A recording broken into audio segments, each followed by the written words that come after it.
Welcome to this explainer. Today, we're breaking down the escalating physics and, honestly, the absolutely fascinating psychology behind a classic fairy tale chase. We're looking at the Gingerbread Man. Now, you might be thinking, isn't this just a simple kid's story? But when you really dig into the mechanics of what goes down, it's actually an incredible case study in momentum, environmental obstacles, and, well, the fatal flaw of overconfidence. So, what exactly happens when a sweet afternoon treat decides to run for its life? We're going to explore how a simple baked goods frantic fight for survival turns into a total masterclass in hubris and deception.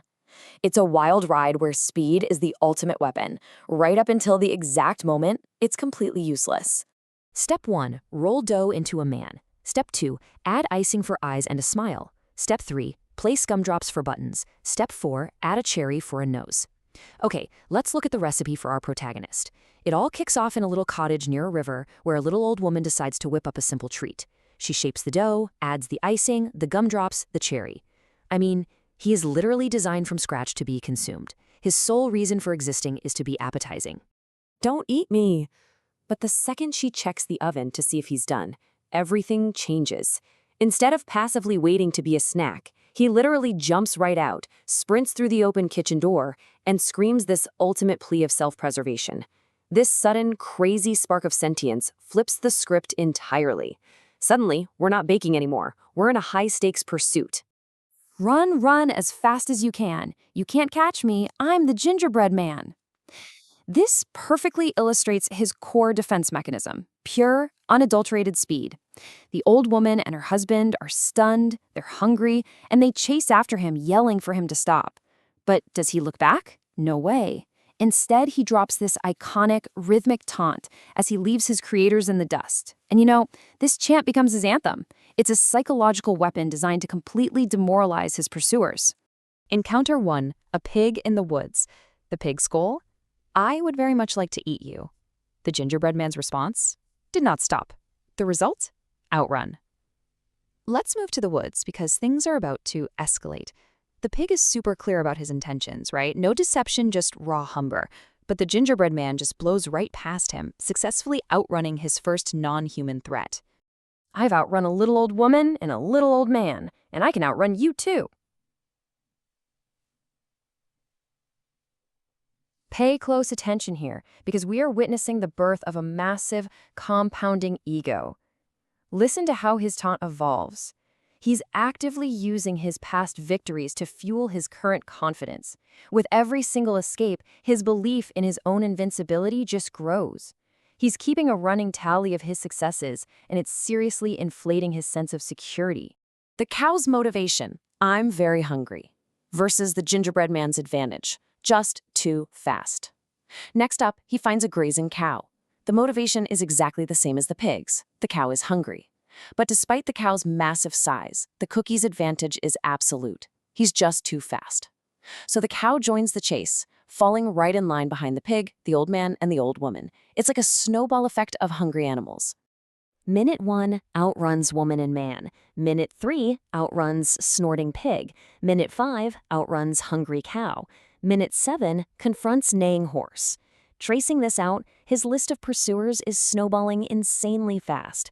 What started with 2 elderly bakers is now a full-blown multi-species stampede. By the time the horse neighs and demands a bite, our guy has a really solid track record of evasion. I mean, just picture it. A tiny cookie leading a chaotic parade of humans and farm animals. It really highlights how incredibly effective his one physical advantage is. I've outrun a little old woman, a little old man, a big fat pig, and a lazy cow, and I'll outrun you too. So is he intimidated by the massive horse? Absolutely not. He fiercely taunts it with an updated list of his conquests. He is 100% confident that his little baked legs are going to save him. To him, speed is the ultimate unsolvable problem for anyone who wants a snack. And honestly, his strategy has worked flawlessly right up to this exact moment. If I get wet, I'll melt. But if I don't, they'll catch me. What do I do? But suddenly, bam, the environment changes. We hit a hard stop at a rushing river. This is the ultimate narrative turning point. It's a physical barrier that speed literally cannot solve. The very physics of being made of baked dough means the water is just as deadly as the hungry mouths chasing him. All of a sudden, his primary defense mechanism is completely useless. Enter the sneaky fox. This is where things get really interesting. The fox doesn't yell stop. He doesn't even say he's hungry. Instead, he spots the gingerbread man's dilemma and just casually offers a convenient, dry ride across the water on his back. He completely shifts the dynamic from aggression to, well, customer service.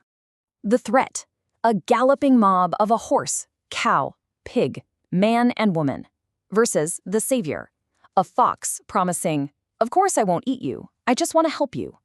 Our protagonist has to make a split-second risk assessment. On one side, a galloping, noisy, terrifying mob closing in fast. On the other, a calm, collected fox promising to help. In a moment of sheer utter panic, he decides that trusting the fox's verbal promise is a way better bet than facing the furious reality charging at his back. Short to halfway, riding on back. Halfway to 75%, climbing to head.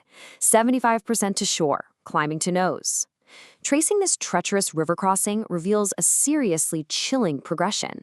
He starts off nice and safe on the broad back of the fox, but as they move from the shore to the halfway point, then the three-quarter mark, his position shifts dangerously forward. He's being incrementally moved from relative safety right into the ultimate danger zone. At the halfway mark, the fox claims fatigue and tells him to climb on his head. Then, at the three-quarter mark, the fox claims fatigue again and tells him to climb on his nose. Let's look at exactly how the fox orchestrates this absolute masterclass in manipulation. By constantly claiming he's tired, the fox systematically dismantles the physical distance between them. He turns a supposed rescue into a slow, deliberate entrapment, using the very real threat of the rushing water to force compliance. The toss and the chomp. And that brings us to the far shore, where the deception reaches its abrupt, brutal climax. The very second they hit dry land, before the gingerbread man even has a chance to scramble down, the trap snaps shut. A quick flick of the fox's nose, a toss high into the air, the fox opens his mouth as wide as he can, and chomp, chomp, chomp.